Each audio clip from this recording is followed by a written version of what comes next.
그래서 세 가지로 우리가 먼저 볼 수가 있습니다. 먼저 매사에 성급하고 경솔하게 되면 수치와 낭패를 당할 뿐임을 말씀하고 있습니다. 우리 8절 말씀, 잠언 25장 8절 말씀 다 같이 한번 읽도록 하겠습니다. 시작. 너는 서둘러 나가서 다투지 마라. 마침내 내가 이웃에게서 욕을 보게 될 때에 내가 어찌할 줄을 알지 못할까 두려우니라. 아멘.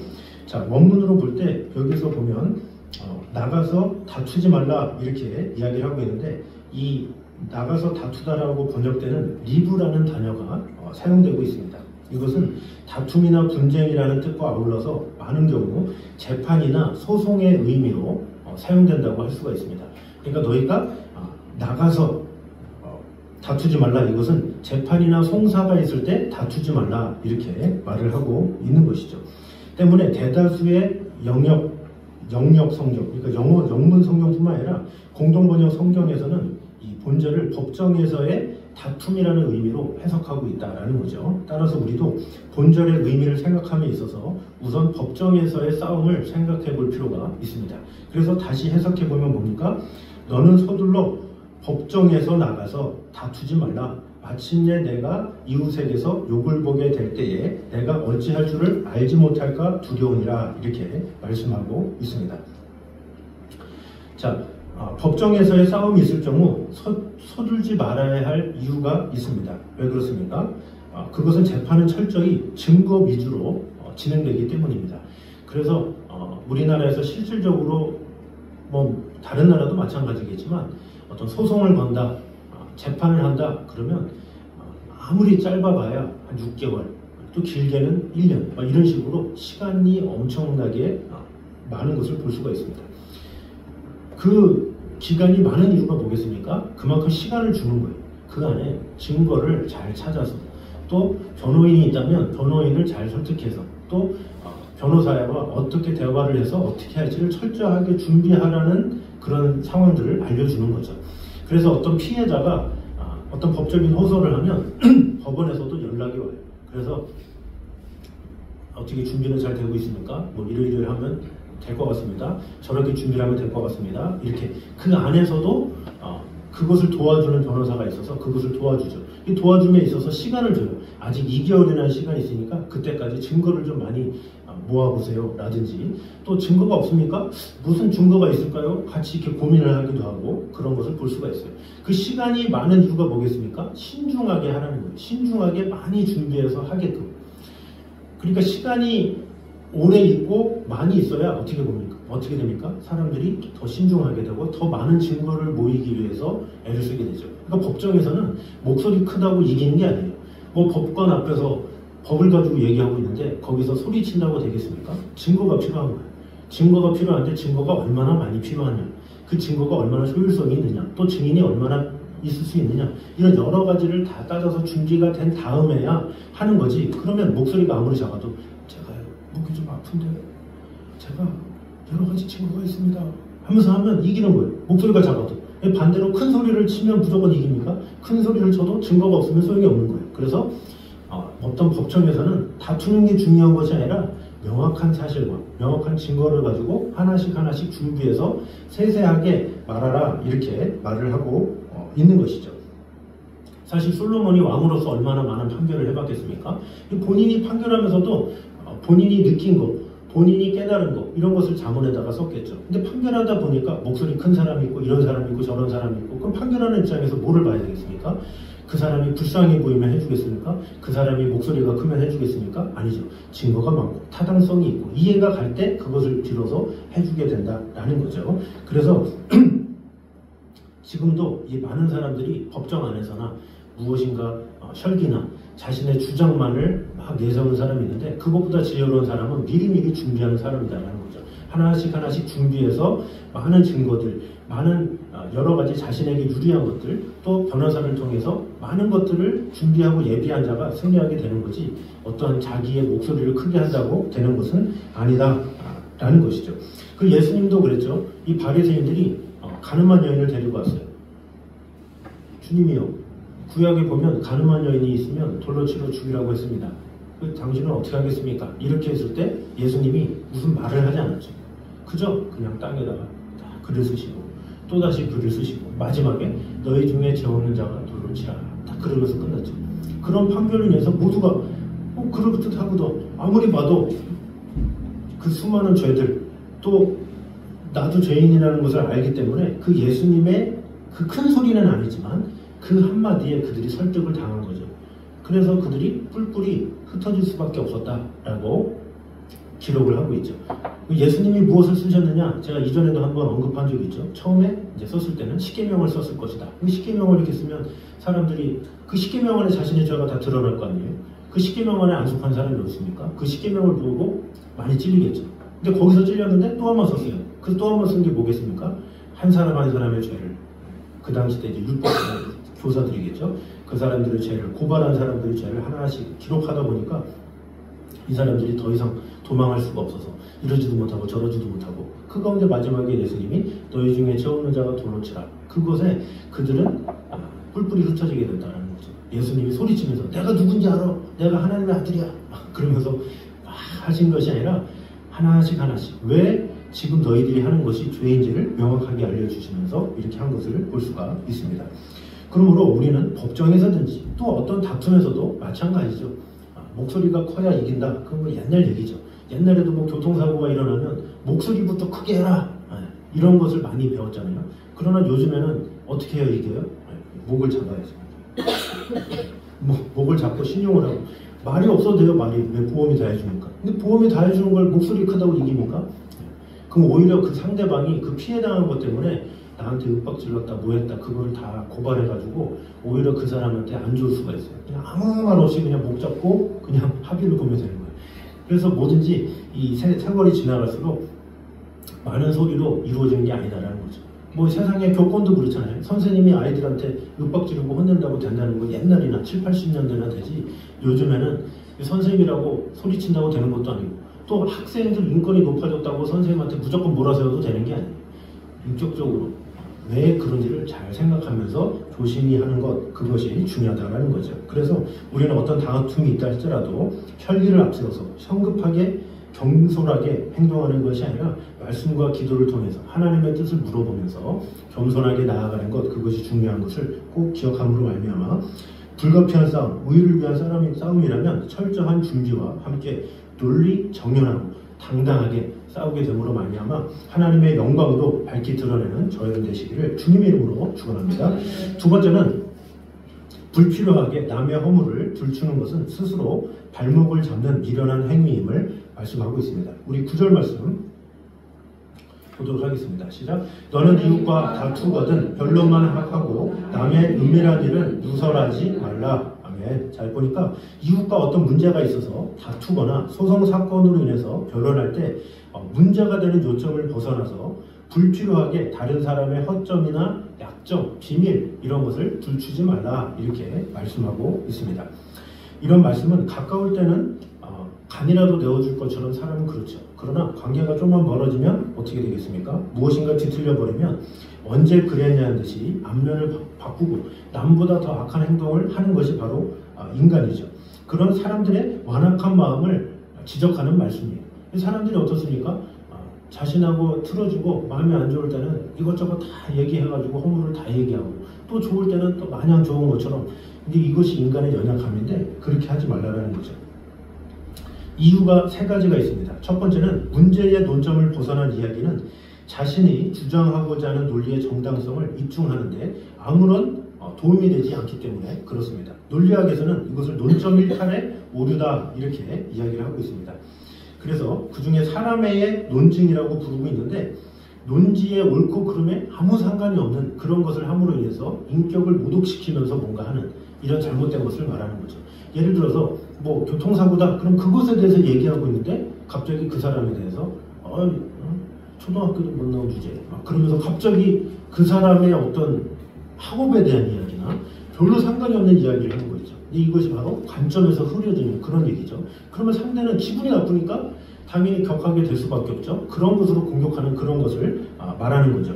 이런 인신공격성의 이야기는 논점과 상관없는 것이기 때문에 자기 주장의 정당성을 입증하는 데는 아무런 소용이 없다는 거죠. 그러니까 상대는 말을 통해서 설득을 당하는 건데 그의 협박으로 설득을 당해서는 안 된다라는 거죠. 그래서 오히려 자기의 비열한 인격을 드러내므로 불리하게 작용될 뿐이다라는 것이죠. 그 법정에서도 마찬가지죠. 법정에서 지금 얘기하는 게 교통사고에 대한 사건을 얘기하고 있는데 재판관이 저 사람이 어떤 사람인지 아십니까? 뭐 하면서 그 외에 별거 이야기를 막 하게 되면 재판관은 지금 교통사고 얘기하고 있는데 지금 왜 엉뚱한 얘기를 하게 돼요? 이렇게 되는 거예요.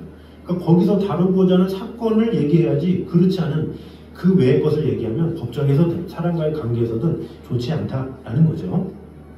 둘째로 이처럼 논점을 벗어난 이야기를 함으로써 쓸데없이 많은 사람들을 적으로 만들 수 있기 때문에 그렇다라는 거죠. 어떤 사람의 약점이나 비밀을 이렇게 노출하게 되거나 이렇게 하게 되면 그 상대뿐만 아니라 또 그것을 들은 사람이 가만히 있겠습니까? 또 소문이 소문을 낳기도 하고 그래서 누가 그랬다더라 하면서 안 좋은 역할이 될 수도 있다라는 거죠. 그래서 이 솔로몬이 이 25장 10절에 뭐라 그럽니까? 듣는 자가 너를 꾸짖을 터이요 이렇게 얘기를 하고 있어요. 그러니까 들었던 자가 어떻게든지 들어서 너를 꾸짖는다 이렇게 말을 하고 있는 것이죠.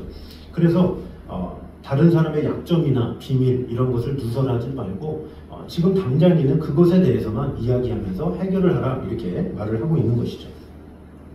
또 세 번째로 다른 사람의 허물을 들추는 것 자체가 복음에 어긋나는 행위이기 때문에 그렇습니다. 그래서 사랑은 허물을 덮는 것이다 그러죠. 그러나 이 허물을 들춰내는 것 이것은 마귀가 좋아해요. 마귀는 자꾸 허물을 들춰내서 자꾸 사람을 미워하게 하고 갈라지게 하고 멀어지게 하는 거죠. 그러나 하나님의 사랑은 뭐예요? 덮어주고 안아주고 품어주고 그것이 주님의 마음이죠. 그래서 마태복음 7장 2절에 예수님께서 이렇게 말씀하십니다.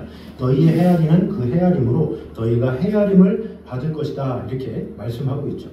따라서 쓸데없이 다른 사람의 허물을 들춰내거나 하지 말고 우리가 다른 사람의 허물을 들춰낸 만큼 주님께서는 마지막 날에 우리의 허물을 들추겠다 이렇게 말씀하시죠. 그러니까 얼마나 두렵습니까? 그것이 더 두려운 거예요.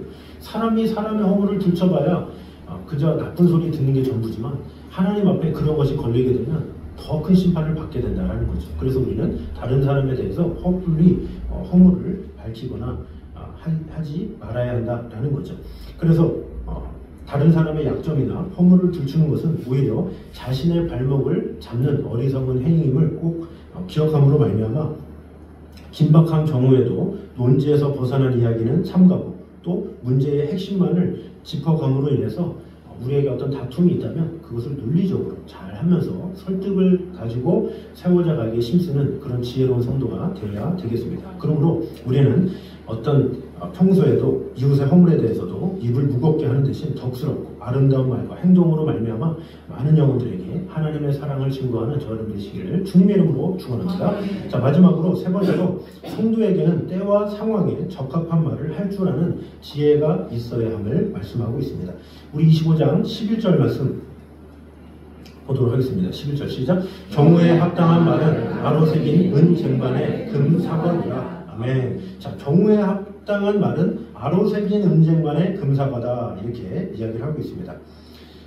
이 아로 새긴 은쟁반의 금사과가 무엇이냐? 많은 학자의 의견이 있는데 즉 아름답게 술을 놓은 것이라든지 혹은 황금빛 시트론이나 살구라든지 아니면 단순히 아름다운 사물을 묘사한 수사학적 표현이라든지 이제 이런 것들을 말합니다. 그런데 은과 금은 지금도 귀한 금속으로서 만일 실제로 은으로 만든 쟁반 위에 금으로 만든 사과를 올린다? 그럼 얼마나 이쁘고 아름답겠습니까? 잘 먹지도 않겠죠. 그러니까 어떤 음식을 낼 때 아름답게 잘 갖추면 먹을 수 없다. 먹을 수 없을 정도로 아깝지 않느냐 이렇게 이야기를 하는 거죠. 여러분도 누군가 여러분한테 대접을 해요. 근데 아주 이쁘게 과일이 이쁘게 수놓아가지고 아름답게 했어요. 먹기가 아까울 때 있잖아요. 커피숍에 가는데 무슨 메뉴가 이렇게 있어서 제가 이렇게 시켰는데 거기에 금가루를 딱 올린 거예요. 이게 몇 K냐고 물어봤더니 몇 K인지 모르고 금가루라고. 근데 금가루 먹기가 그렇게 아까운 거예요. 그래서 그 금가루 안 먹으려고 끝까지 그 모서리만 계속 먹다가 나중에 금을 한 번에 탁 이렇게 삼키려고 그 금 때문에 그 커피가 가치가 있잖아요. 그것 때문에 애지중지하고. 그러니까 그 똑같은데 다른 것과 다 똑같은데 그저 금가루가 있다는 그 하나만으로 와 귀하다 이런 생각을 하고 아껴 먹기도 하고 이렇게 하듯이 우리의 말들도 마찬가지다라는 거죠. 어떤 적절한 그 말로 인해서 사람이 감동을 받을 수가 있고 그것 때문에 상처를 받을 수 있고 어려움을 겪을 수도 있다 이렇게 이야기를 하고 있죠. 여기서 말하는 것은 무엇입니까? 이 성도라면 때와 상황을 고려하지 않고 성급하게 말하는 자가 아니라 그때 합당하게 어떤 말을 하면 상대에게 상처가 되지 않을까 이렇게 생각하면서 조심스럽게 이렇게 사람을 세워봐라 이렇게 말을 하고 있죠. 그 중에 나쁜 예가 바로 이 다윗 시대의 나발이 그랬죠. 나발이라는 사람이 어떻게 했습니까? 다윗이 전쟁을 지나가는 터에 너무나도 배고프니까 나발한테 도움을 청했죠. 그랬더니 나발이라는 사람이 그 말을 전해 듣고 이새의 아들이 누구길래 그러냐? 그러면서 그를 무시하죠. 그 무시하는 그 한마디에 다윗이 허기짐에도 불구하고 분노가 차오르죠. 이 인간 내가 없애버리겠다. 그러면서 이 나발을 죽이려고 사람들을 이 전쟁 태비를 갖추죠. 근데 그것을 들었던 나발의 아내인 아비가일이 미리 가죠. 미리 딱 가서 이 다윗에게 이렇게 저렇게 하면서 주님이시여 하면서 나를 생명싸개로 안아주시고 그 말이 얼마나 대단했는지 성경의 한 장을 다 차지하고 있어요. 그 한 장에 사글사글 그 다윗의 남심을 녹이는 그 말로 인해서 다윗이 감동을 하죠. 아 그러느냐 그러면서 아비가일이 오히려 다윗의 아내가 되고 나발은 하나님께서 심판하시죠.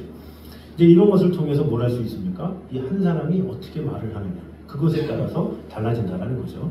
그래서 이 나라에서도 마찬가지잖아요. 외교관이 어떻게 세워지느냐 이게 참 중요하죠. 한 사람의 외교관이 잘못 세워져 가지고 그 나라와 서로 대화라고 하는데 몰지각하게 대화를 해가지고 그 나라의 권위를 내려앉히는 그런 외교관들도 있죠. 근데 반대로 어떤 외교관은 대화를 잘함으로 인해서 상대의 국격을 높여주고 기분 좋게 해가지고 더 좋은 결과를 얻게 되는 경우가 상당히 많죠.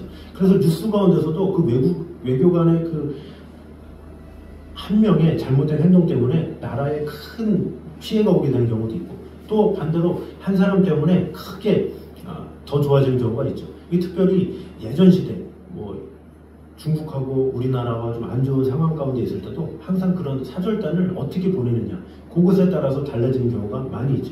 그래서 누구를 보냅니까? 말을 가장 잘하는 사람, 아주 그 말로 사람의 마음을 감동시키는 사람을 딱 보내는 거예요. 그러면 그 한 사람이 제대로 세워지면 전쟁에서 승리하는 건 금방이야.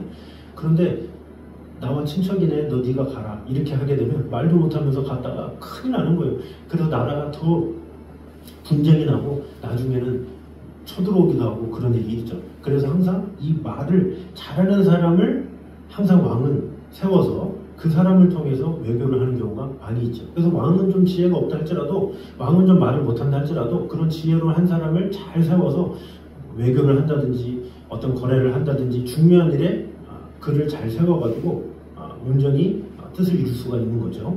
보디발이 요셉을 가정의 총무로 삼았죠. 그 배경이 뭔가에 대해서 어떤 책이 보니까 거기서 이 요셉이 이 보디발 장군의 그 가정에 있기 때문에 아무래도 무역도 하고 여러 가지 일들을 많이 했겠죠. 그런데 이 요셉이 어떤 일을 했느냐 상인들과 대면하는 일들을 하는 거예요. 그 대면하는 일을 하기 때문에 이 사람과 저 사람과 만나고 하는데 그럼에 있어서 공정하지 못한 것이 있으면 바로잡고 또 잘못된 것이 있으면 이야기하고 이런 이 소통을 잘했다라는 거죠. 어떻게 보면 주인 입장에서는 자신의 집안을 부유케 하고 배부르게 했기 때문에 당연히 요셉을 높은 자리에 세울 수밖에 없는 거죠. 또 요셉은 지혜로운 사람이었던 거예요. 사람들로 하여금 지혜롭게 잘 얘기해서 자신의 주인인 보디발이 잘 빛나게 하면서 이런 일들을 잘했다라는 거죠. 그것이 쌓이고 쌓이니까 보디발이 그를 가정의 총무로 세울 수밖에 없었던 거고 감옥에서도 마찬가지죠. 여러 죄수들, 사실 죄인들 얼마나 별의별 성격들이 다 있겠습니까? 그러나 간수가 요셉에게 맡겼다. 이것은 무엇입니까? 요셉이 그 안에서 아주 지혜롭게 말을 잘한 거예요. 이런 사람 저런 사람 얼마나 많겠어요. 그러나 그것을 잘 아로새긴 금사과처럼 아주 잘 이야기하고 하기 때문에 이 간수가 야 네가 나타나야 네가 해도 되겠다 이렇게 생각이 된 거죠. 자기가 하면 자기 절개 못 이겨가지고 죄수 때리고 뭐하고 막 일만 커지는데 요셉이 하면 아무 일 없이 잘 이루어지니까 야 네가 네 간수 네가 여기 다 돌봐라 이렇게 얘기된 거죠. 그렇게 잘했던 게 결국에는 어떻게 드러나요? 나중에는 그가 애굽의 바로 왕의 그 아래 위치가 됐을 때 어떻습니까? 이 바로가 뭐라고 그래요? 네가 나보다 높은 것은 왕권밖에 없다. 그러면서 모든 일을 다 주죠. 그래서 그 딜이나 어떤 이런 상황들을 할 때 어떻게 돼요?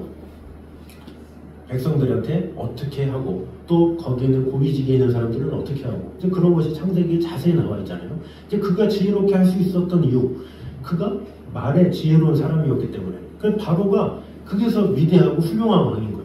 아무것도 안 하고 자기는 요셉 하나 잘 세워가지고 나라가 대단하게 세워졌잖아요. 그러니까 요셉이 대단하지만 그 요셉을 세운 바로 왕은 대단한 거예요. 어떻게 보면 저평가된 거예요. 바로 왕이 어떻게 보면. 그래서 어떤 상황에서도 그런 말을 잘하는 사람을 통해서 그 나라를 잘 이끌었던 이 위대한 왕들은 항상 그랬다라는 거죠. 그 바보 같은 왕들은 자기가 하죠.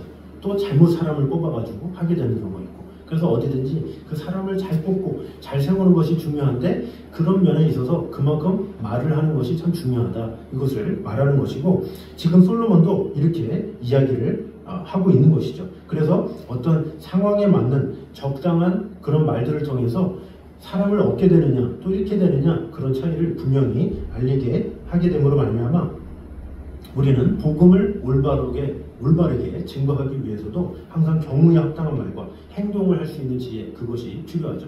예수님을 모르는 사람들에 대해서도 마찬가지죠. 주님을 믿고 따르는 데 있어서 나는 교회 다니는데 너는 왜 그러냐 막 이런 식으로 상대의 인격을 모독하거나 상대를 무시하게 되는 경우가 나도 모르게 있을 수가 있어요. 답답하다 보니까 뭐 그럴 수도 있지만 절대로 그래서는 안 되죠. 그를 자꾸 높이고 칭찬하고 하면서 야 예수님 믿으면 저렇게 입술이 저렇게 곱구나, 아 저렇게 항상 밝으면서 사람을 기쁘게 하구나, 기분 좋게 하는구나 이렇게 마음이 들어야 이렇게 오는 거지. 너는 죄인이야, 너 심판받아 이런 식으로 속박식으로 이렇게 하게 되면 어쩌다 한 번은 오게 되겠지만 그가 좋은 마음으로 올 수가 없는 거죠. 마찬가지로 우리도 항상 좋은 입술로 좋게 잘 증거해서 그들이 예수님이 어떤 분이길래 저렇게 잘 증거할까, 예수님이 어떤 분이길래 저렇게 소개를 할까 하면서 우리의 말에 귀를 기울일 정도로 우리의 입술이 잘 준비되는 것, 그것이 참 필요하다라는 것입니다. 그러므로 우리가 항상 때와 상황에 적합한 말을 달라고 소금으로 고르게 하는 그런 입술을 달라고 늘 기도하며 간구하며 나아가는 것, 그것이 필요하다는 거죠. 골로새서 4장 6절에 이렇게 말씀하고 있습니다. 너의 말을 항상 은혜 가운데서 소금으로 고르게 함 같이 하라. 그리하면 각 사람에게 마땅히 대답할 것을 알리라. 이렇게 말씀하고 있죠. 소금으로 고르게 하기 위한 방법이 뭐예요? 은혜 가운데. 이게 참 중요한 거죠. 주님의 은혜가 임해야 우리는 비로소 주님께로부터 말미암아 말을 할 수가 있어요. 은혜가 없으면 나의 감정으로 하고 나의 혈기로 하면 사람이기 때문에 한계가 있을 수 있죠. 그러나 은혜가 임하면 갑자기 그 사람은 은혜로운 사람으로 변화가 돼서 나의 옛사람은 그렇지 못하지만 나의 지금 사람은 성령으로 말미암아 변화가 돼서 내 입술이 아름답게 변화가 된다라는 거죠. 그래서 우리는 좋은 말 해야 되는데 좋은 말 해야 되는데 이게 아니라 은혜 받아야 되는데 은혜가 충만해야 되는데 이런 태도가 있어야죠. 그래서 은혜 받고 은혜 충만하면 내 입술은 변하게 되고 바뀌게 되고 다른 사람을 품을 수 있게 된다라는 것입니다. 그래서 우리 모두가 온전한 또 적절한 복음 증거를 위해서 많은 영혼들에게 위로와 생명을 주기 위해서 오늘도 은혜 가운데 거하며 그 은혜로 말미암아 다른 이들을 세우기에 부족함이 없는 저희들 되시기를 주님의 이름으로 축원합니다. 기도하겠습니다. 사례 주님 감사합니다. 우리와 늘 언제나 함께하신 주님의 날을 찬양합니다. 매사에 성급하고 정솔하게 되면 수치와 낭패를 당할 뿐임을 오늘 보게 되었습니다. 어떠한 상황에서도 공정한 재판을 위해서는 객관적인 입장에서 오직 확실한 증거만을 가지고 판결이 되듯이 우리 또한 어떠한 상황에서든지 성급하게 무엇이든지 하는 자가 아니라 나의 주장을 내세우기만 힘쓰는 자가 아니라 차분히 온전한 증거 가운데 하나씩 친절하게 이룰 수 있는 그런 자들이 되게 하여 주시옵소서. 어떠한 상황에서도 전후자위를 살펴서 마음을 가라앉히고 깊이 생각하며 철저히 준비하고 대비하는 지혜로운 자들이 되게 하여 주시옵소서. 또한 불필요하게 남의 허물을 들추는 것은 스스로의 발목을 잡는 미련한 행위임을 오늘 보게 되었습니다. 논점에서 벗어난 이야기를 한다든지 쓸데없이 많은 사람을 적으로 만든다든지 또 복음에 어긋나는 행동을 하는 자가 아니라 오직 하나님의 사랑을 증거하기 위해서 덕스럽고 아름다운 말, 행동을 할 수 있는 그런 자들이 되게 하여 주시옵소서. 특별히 우리 성도들에게는 때와 상황에 적합한 말들을 할 줄 아는 지혜가 있어야 함을 오늘 보게 되었습니다. 늘 겸손히 우리가 어떤 말을 해야 될지를 늘 생각하게 하시고, 또 아름다운 말, 덕스러운 말들은 우리가 은혜 받을 때, 은혜 충만할 때 모든 것이 이루어짐을 오늘 보게 되었습니다. 늘 은혜 충만한 마음으로 덕스럽게 모든 분위기를 아름답게 세우는 그런 성도들이 되게 하여 주시옵소서. 그러함으로 말미암아 사람은 그 입의 대답으로 말미암아 기쁨을 얻으니 때에 맞는 말이 얼마나 아름다운고 말씀하였는데, 그 아름다운 말들로 인해서 교회를 세우고 나라를 세우고 또 주의를 온전히 아름답게 세우는 그런 성도들 될 수 있도록 주님 함께하여 주시옵소서. 이제는 우리 주 예수 그리스도의 은혜와 아버지 하나님의 무한하신 사랑과 성령님의 교통하심이 늘 우리와 함께 계신 하나님의 뜻에 따라 주님께서 말씀하신 대로 온전히 행하기에 부족함이 없는 이 자리에 있는 모든 성도들 위해 이제부터 영원까지 함께 있기를 간절히 축원하옵나이다. 아멘.